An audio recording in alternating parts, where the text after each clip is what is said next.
Quan tenia 17 anys vaig xafar València per primera vegada.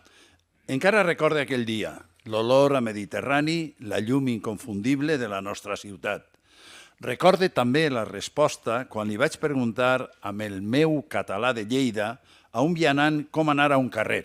Diu, «Che, xiquet, has d'agafar el tramvia», no recorda el número. En un valencià totalment comprensible per a mi. Em va quedar clar, parlem la mateixa llengua.